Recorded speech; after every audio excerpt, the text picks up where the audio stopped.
Hello friends, welcome back to my channel official Amrao. दोस्तों, आज की इस वीडियो में हम बताने वाले हैं कि बैंकर्स और आईबीए के बीच एक मीटिंग हुई थी जो 23 सितंबर 2022 को स्ट्राइक हुई थी बैंक यूनियन की। उसके उपरांत 24 सितंबर 2022 को एक मीटिंग हुई है बैंकर्स यूनियन के बीच और आईबीए के बीच। तो ये जो मीटिंग हुई है ये हुई है 24 सितंबर 2022 को। तो इसमें देखते हैं क्या क्या पॉइंट्स जो हैं बैंकर्स यूनियन ने अपने रखे हैं आईबीए के पास और किन मुद्दों पर सहमति बन गई है। तो सबसे बड़ा एक मेन मुद्दा जो था वो था 5 डे बैंकिंग का। तो उसकी आज बात करेंगे। तो 5 दिवसीय बैंकिंग प्रणाली यानी कि इसमें बैंकर्स यूनियन ने ये मांग की कि 5 दिवसीय बैंकिंग शुरू करने की मांग जो है दोबारा उसमें उन्होंने दोहराया उसको। यानी कि शनिवार और रविवार को बैंक अवकाश घोषित किया। बैंकिंग घंटे और कुल काम के घंटों पर इस परिचय के प्रभाव पर चर्चा की गई।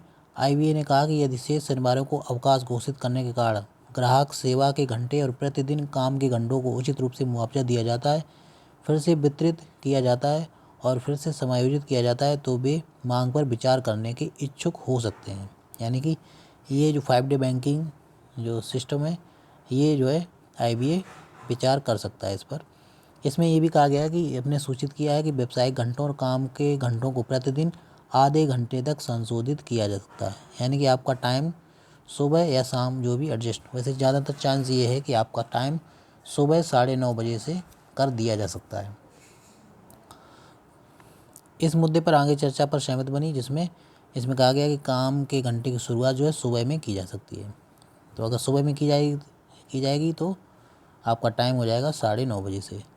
नेक्स्ट मुद्दा था पेंशन का अद्यतनीकरण।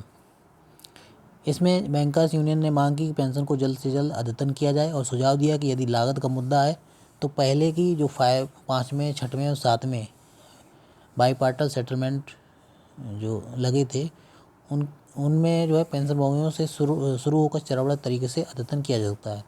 और बाद के जो बाईपार्टाइट सेटलमेंट हुए उसमें पेंशन भोगियों को कवर करने के लिए पारस्परिक रूप से सहमत रोड मैप के साथ किया जा सकता है। आईबीए ने यह कहते हुए पेंशन में सुधार की आवश्यकता है विशेष रूप से 1986 2002 के बीच सेवानिवृत्त होने वालों के लिए अपने पहले के रुख को दोहराया कि पेंशन के अद्यतन में वित्त पोषण की अतिरिक्त लागत और भुगतान शामिल है और इसलिए वैकल्पिक सुझाव चाहते थे जो कि अधिक तनाव नहीं हो सकता था। पेंशन निधि हमने सुझाव दिया कि आईबीए को प्रत्येक निपटान बार शामिल अतिरिक्त लागत पर काम करना चाहिए ताकि उसी के आधार पर निर्णय लिए जा सकें।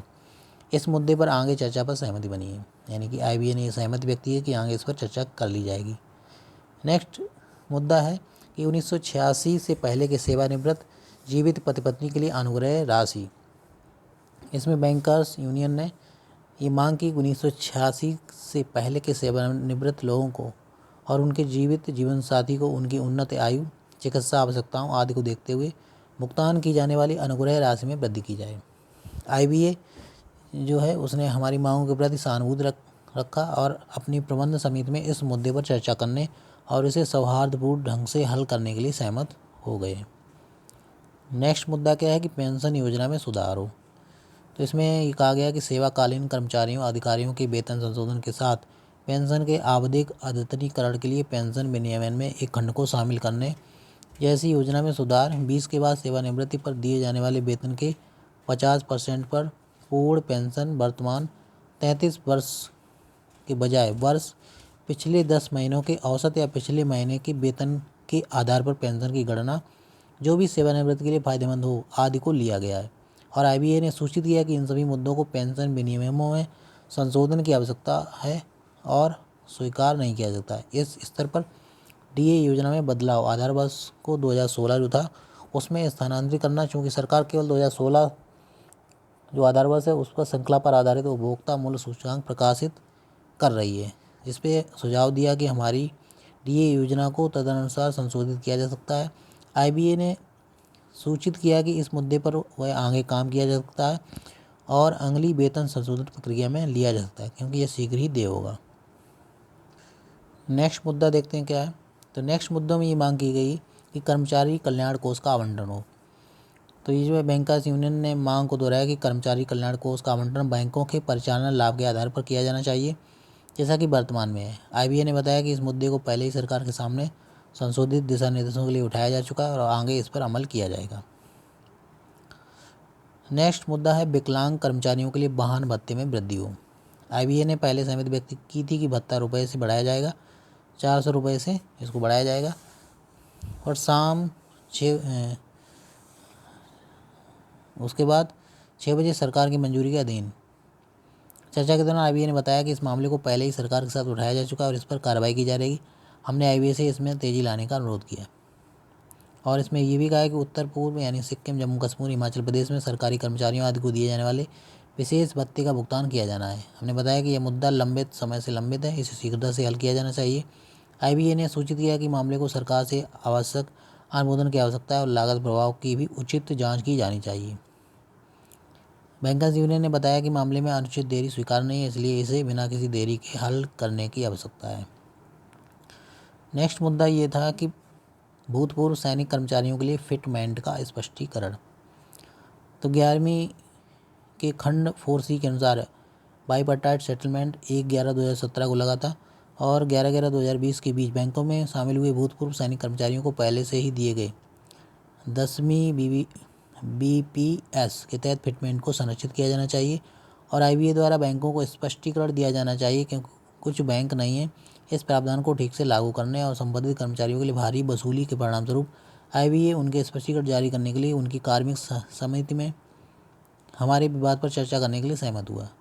बैंकों द्वारा मांगे गए स्पष्टीकरण का उत्तर हमने बताया कि विभिन्न बैंकों ने संदर्भित किया है कि वेतन संशोधन के कार्यान्वयन पर स्पष्टीकरण की मांग करते हुए आईबीए को कुछ मुद्दे समझौता, संयुक्त नोट और वह आईबीए स्तर पर लंबित हैं। महत्वपूर्ण रूप से स्पष्टीकरण ठहराव वेतन वृद्धि बिना देरी के दी जानी चाहिए। आईबीए ने सूचित किया है कि दिशा निर्देश जल्द से जल्द जारी किया जाएगा। नेक्स्ट पॉइंट ये था कि चिकित्सा बीमा योजना में सुधार और सेवानिवृत्त लोगों के लिए प्रीमियम में कमी, इस पर चर्चा की गई। आईबीए ने बताया कि आगामी अवधि 2022-23 के लिए नवीनीकरण की प्रक्रिया पहले ही पूरी हो चुकी है, लेकिन पॉलिसी को ठीक करने के अपने प्रयासों को जारी रखेगा। इसके परिणामस्वरूप प्रीमियम में कमी आएगी। सेवानिवृत्त लोगों के लिए अतिरिक्त प्रीमियम का भुगतान करके अपने माता पिता को शामिल करने के विकल्प के लिए हमारा सुझाव बीमा कंपनी के साथ लिया जाएगा। नेक्स्ट टॉपिक था कि शाखाओं में एक समान बैंकिंग यानी व्यावसायिक घंटे हों। बैंकिंग यूनियन ने सुझाव दिया कि आईबीए को सभी बैंकों और एसएलवीसी को अपने दिशा निर्देश देना चाहिए जो कुल कामकाजी घंटों के भीतर नगद लेन देन के घंटे व्यावसायिक घंटों की एक समान संख्या का सुझाव देते हैं। आईबीए ने सुझाव दिया कि 5 दिनों की बैंकिंग पर चर्चा के साथ इस मुद्दे पर भी विचार किया जा सकता है। नेक्स्ट था आयकर से सेवानिवृत्ति लाभों की छूट हो। यूनियन ने आयकर के दायरे से सेवानिवृत्त लाभों को छूट, विशेष रूप से ग्रेच्युटी, अवकाश नकदीकरण, एनपीएस में अतिरिक्त 4% योगदान आदि का मुद्दा उठाया। आईबीए ने उत्तर दिया कि इस मुद्दे को सरकार के साथ उठाए जाने की ज़रूरत है क्योंकि यह उनके अधिकार क्षेत्र में नहीं है। तो दोस्तों ये सब यूनियन ने जो है और आईबीए के बीच इन पॉइंट्स पर बात हुई है। तो दोस्तों कैसा लगा आज का वीडियो कमेंट करके जरूर बताइए और वीडियो को शेयर कर दीजिएगा। और अगर आप पहली बार वीडियो देख रहे हैं तो प्लीज़ इसको चैनल को सब्सक्राइब कर लें और वीडियो को लाइक कर दें। Thank you for watching this video.